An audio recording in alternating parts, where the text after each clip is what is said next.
Na, megérkeztünk Pőstyenbe fiammal, az olyan 80 km nekem légvonalba.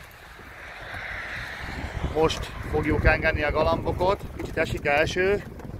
Itt már lássátok, itt már mindenhol hegyek vannak. Itt körös körül hegyek vannak már. Esik kicsit eső, csöpög. Hoztuk a galambokat, eddig nincs egyetlen egy veszteségünk se.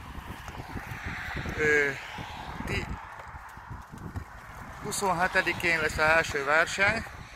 Azt jelenti, hogy galambok jövő héten csütörtökön lesznek özvegyítve, és az első versenyig körülbelül 10 nap alatt 1800 kilométert akarok velejük tenni, hogy annyit repüljenek le edzésképpen, minimum. Szóval úgy fogom azt szétosztani a edzést, hogy 1800 kilométert repüljenek le a galambok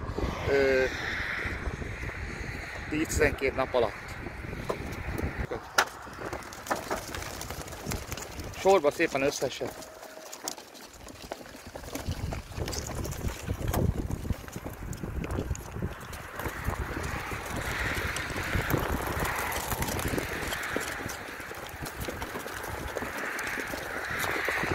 Tedd rá fiam a másikra, tedd föl a másikra, úgy.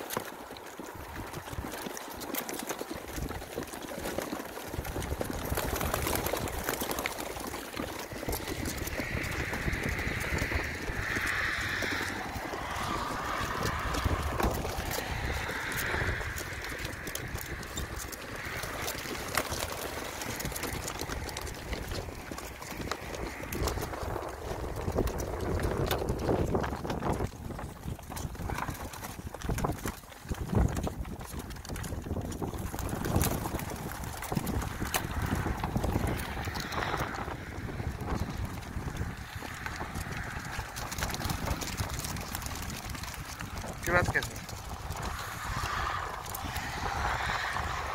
Ezt volt kihúzni, húzz föl.